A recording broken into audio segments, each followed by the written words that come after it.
ऋषि, अब एक काम करो ना, आप रेवा दीदी के साथ बाहर जाके खेलो। हमें आपकी सुमी के साथ कुछ जरूरी बात करनी है।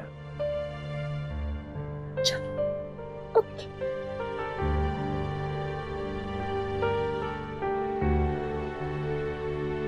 क्या खुशी मिलती है सब करके? खुशी मिलती नहीं लेकिन मिलेगी। अपने प्यार को वापस पाने की खुशी, अपनी गलती को सुधारने की खुशी। किस गलती को सुधारने की? प्यार का पहला कदम ना विश्वास होता है। मैं तो अपने पहले कदम में ही लड़खड़ा गई। 5 साल पहले आपकी बातों पर विश्वास कर लिया। गलती करती, आपकी बातों पर नहीं, अपने प्यार पे विश्वास करना चाहिए था। आपके दिल पे विश्वास करना चाहिए था। जो आपकी आंखें बोल रही थी उस पे विश्वास करना चाहिए था। मैंने आपकी जुबान से आपने जो बोला वो समझ गई, लेकिन अगर आपका दिल समझती तो समझ आता कि आपसे दूर जाना ही गलत था। तभी समझ जाना चाहिए था मुझे कि मेरा प्यार आप कभी गलत हो ही नहीं सकते।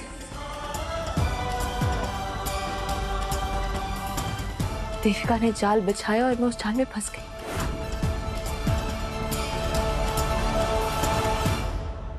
सिर्फ प्यार करना काफी नहीं होता, प्यार के लिए लड़ना भी पड़ता है।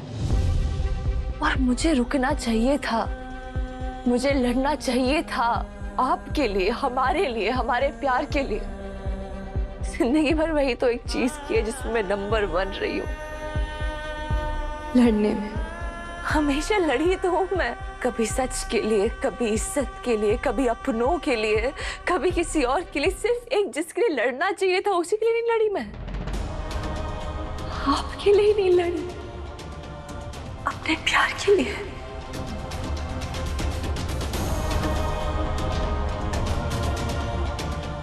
ये गलती सुधारने का मौका, और ये गलती मैं वापस नहीं करूंगी। जिस सच की तलाश में मैं आई हूं वो सच तो मैं ढूंढ के रहूंगी, और इस सच की तलाश में अगर आप भी मेरे रास्ते में, मैं ना आपसे भी लड़ूंगी, लेकिन आपका साथ नहीं छोड़ूंगी। आपके साथ लड़ूंगी, प्यार से आपसे लड़ूंगी। क्योंकि मेरे गुस्से से तो लड़ लेंगे, मेरे प्यार से कैसे लड़ेंगे नेताजी? ये जो तुम कर रही हो ना सुमन, ये अभी तो कुछ किया नहीं, अब करूंगी। क्या करोगे? आप जब भी मुझसे लड़ेंगे ना,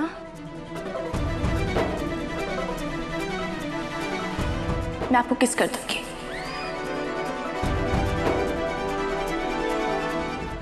आप अभी भी मुझसे लड़ रहे हैं। ये क्या कर रही हो? दूर रहो सुमन, दूर रहो। आज नहीं तो कल कर दूंगी, लेकिन अभी इसका टाइम नहीं है। अभी टाइम देविका को बर्बाद करने का है। स्टेप बाय स्टेप उसकी बर्बादी। जेठानी जी का पासा पलटने का टाइम। उसके लिए देविका की नींव हटानी पड़ेगी। जेठानी जी, आपकी नींव में जानती हूँ वो सच जो सब छुपा रहे, और वो सच में पता करके रहोगे। और उसके लिए मिली पहली सीढ़ी होंगे पापा जी। एक बुढ़िया कम थी जो दूसरी बुढ़िया हैंडल करने चले। ये सब ना तुम्हारी बेवकूफियों की वजह से हो रहा है। ऐसे बददिमाग काम करते रहोगे ना तो तुम्हें सुमन कभी नहीं मिलेगी। मिलेगी सुमन, मुझे मिलेगी। सुमन मेरी है, समझ आई आपको? मैं सुमन के लिए कुछ भी कर सकता हूँ, जान ले भी सकता हूँ और जान दे भी सकता हूँ। इनफैक्ट मुझे लगता है जान लेना ज्यादा बेटर है। और मैं जान लूंगा तीर्थ मित्तल की। उसने मेरी सुमन को छुआ है ना, हाथ तोड़ दूंगा उसका चेहरा जला दूंगा मैं। तुम ऐसा कुछ नहीं करोगे। अगर तीर्थ मर गया तो सुमन का दिल टूट जाएगा, और अगर सुमन का दिल टूट गया तो वो कभी किसी से प्यार नहीं करेगी। हमें उसका दिल नहीं तोड़ना, बस उसके दिल में तीर्थ के लिए नफरत भरनी है। और तुम बस अब ये सोचो कि उस बुढ़िया को कैसे हैंडल करना है। पता नहीं उसने क्या देख लिया, क्या सुन लिया। I'm sure उसे 100% शक हो गया होगा। उस पे जो भी शक करेगा वो भगवान के पास जाएगा। ये विक्रम तो काबू से बाहर जा रहा है। बेलगाम घोड़े की तरह कुछ भी किए जा रहा है, पर जब तक मेरा काम नहीं हो जाता उसे झेलना पड़ेगा। उसके बाद उसे हैंडल करूंगी।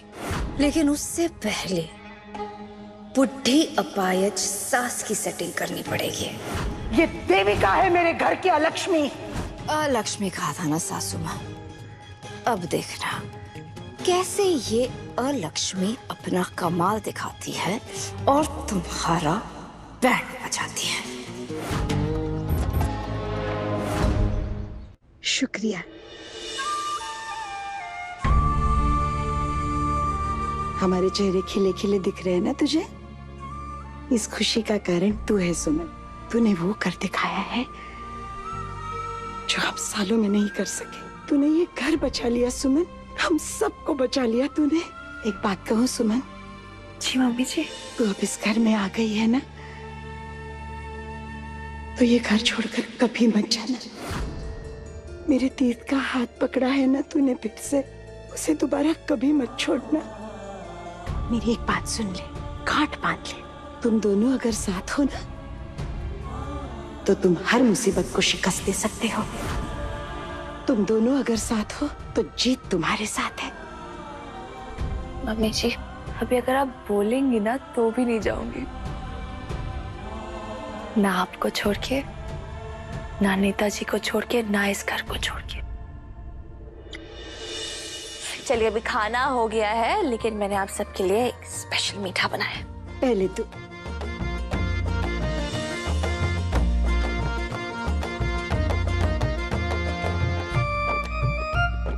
चश्मा कहाँ है भाई मेरा? पापा जी। है? ये क्या दिखा? चश्मा नहीं है बेटा, है? मैं एक बात पूछूं पापा जी? हाँ हाँ हाँ, पूछो ना बेटा। पापा जी, आप तो द नमकीन किंग थे, इंदौर के नमकीन के राजा। आपके एक दहाड़ से पूरा शहर हिल जाता था। सब ये क्या हो गया पापा जी कि इतना सब बदल गया? ऐसा क्या हो गया इन 5 सालों में कि आपने अपनी सारी मेहनत, सब कुछ, अपनी दुकानें, बिजनेस देविका के नाम कर दी? अपना घर भी उसके नाम करने चले थे।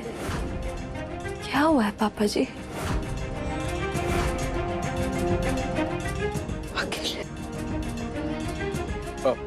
पापा थक गए होंगे, उन्हें आराम करने देते हैं। दवाई लेते ही उन्हें नींद आ जाती है। मम्मी जी, मैं जानती हूँ आप कुछ नहीं बताएंगे मुझे। और अखिल भैया, आप तो रह नहीं दीजिए। आपको अपने तीर्थ भैया की कसम मिली है ना, सब जानती हूँ मैं। लेकिन पापा जी, आप तो मुझे सच बता सकते हैं ना? ऐसी क्या बात है जो आप सब छुपा रहे हैं? ऐसी कौन सी तलवार लटकाई है देविका ने आपके सर पे कि आप सब चुप हैं?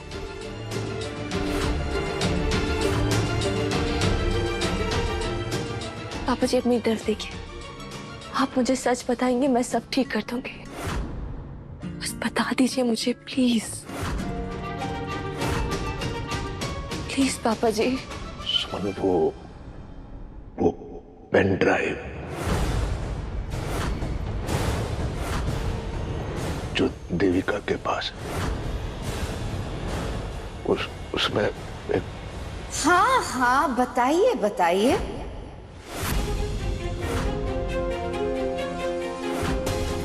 जरा मुझे भी तो बताइए कि बहू और ससुर क्या बातें कर रहे थे।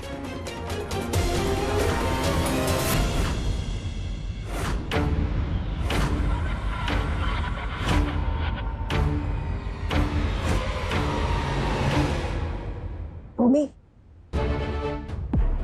क्या हुआ? भूमि, वो मैंने ना विक्रम और देविका को एक साथ देखा है। वो विक्रम वो देविका के बाल खींच रहा था। ऐसा लग रहा था जैसे उसका गला दबा रहा था। क्या बोल रहे हो आप? मुझे कुछ ठीक नहीं लग रहा है भूमि। ये दोनों एक साथ क्या कर रहे थे? पता है, उस दिन माननी भी कुछ बताना चाह रही थी, पर मैं बताता हूँ।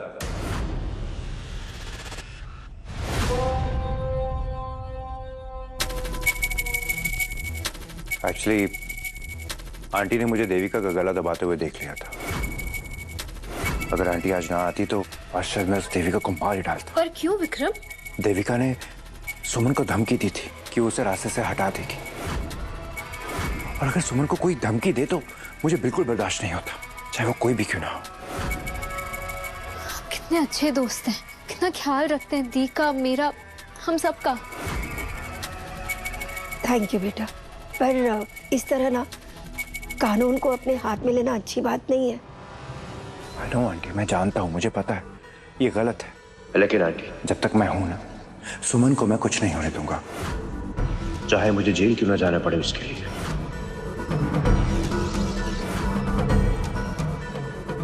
देखा माँ, विक्रम कितने अच्छे हैं, वो कुछ गलत नहीं कर रहे थे। और आप ना इतनी छोटी छोटी बातों में ना स्ट्रेस मत लो, ठीक है? मैं आती हूँ। पता नहीं क्यों, पर मुझे लग रहा है कि इस बार विक्रम झूठ बोल रहा है। जरूर बात कुछ और है और वो दिखाना कुछ और जा रहा है। देविका इतनी भोली है क्या कि कोई उस पर हमला करे और वो उसे करने दे? कहीं देविका और विक्रम एक साथ मिले हुए तो नहीं है?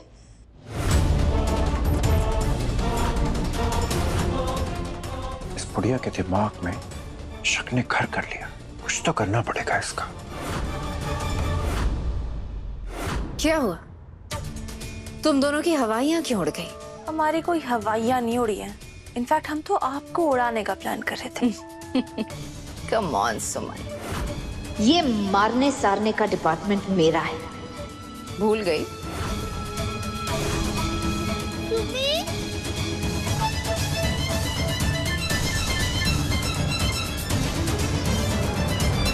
अखिल भैया पापा जी को दवाइयां दे जी दो। भाभी। बड़ी जुबान चलने लगी। हाँ, बताओ क्या बता रहे थे उसे? मैंने कुछ नहीं बताया देविका, सच मत। अच्छा, बताओ क्या कहने जा रहे थे उसे? हाथ छोड़ उसका, आओ और दूर रहे उनसे। बड़ी हिम्मत आ गई है बुढ़िया। सास हो तेरी, और हाँ, आ गई है हिम्मत मुझ में। अब और घुट घुट के जीना नहीं मंजूर मुझे। और जानती है कहां से इतनी हिम्मत आई है? सुमन की दी हुई हिम्मत है मेरे हर सांस में। तू रुक, मैं अभी सुमन को बुलाती हूँ और बताती हूँ कि तू इसके पापा जी के साथ क्या करने वाली थी। वही सीधा करेगी तुझे। सुमन! और फिर क्या होगा? हाँ, सब बर्बाद। अभी कौन सा आबाद है देविका? अरे एक बार ही मर जाए ना तो रोज का मरना तो नसीब नहीं होगा। वो भी नसीब नहीं होने दूंगी मैं। तड़पा तड़पा कर जिंदा रखूंगी। इस हिम्मत की सजा तो तुझे मिलेगी बुढ़िया।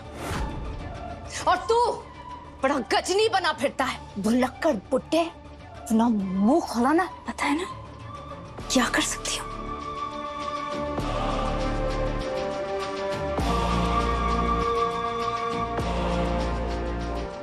देविका इतनी बदतमीजी से बात करी थी मम्मी जी पापा जी से। ऐसी क्या बात है जिससे ब्लैकमेल कर रही है? पापा जी जिस पेन ड्राइव का जिक्र कर रहे थे, मुझे उसे ढूंढना पड़ेगा, चाहे कुछ भी हो जाए।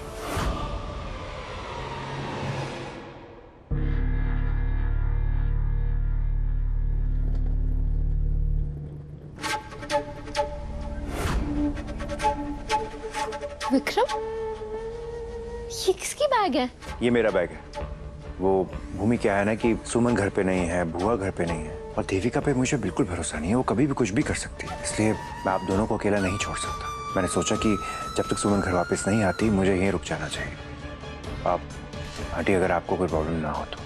विक्रम बेटा, हम लोग ठीक है, तुम्हें इतनी तकलीफ उठाने की जरूरत नहीं है। नहीं माँ, विक्रम को यहाँ रहना चाहिए। देखिए ना, वो बैग्स भी लेके आए। और आप ही हमेशा कहती है ना कि घर है, मेहमान को मना नहीं करते। और ये तो विक्रम है, हमारे दोस्त, फैमिली, सब कुछ। इन्हें यहीं रहना चाहिए। कोई तो होना चाहिए ना मेरी, I mean, हम सबकी देखभाल के लिए।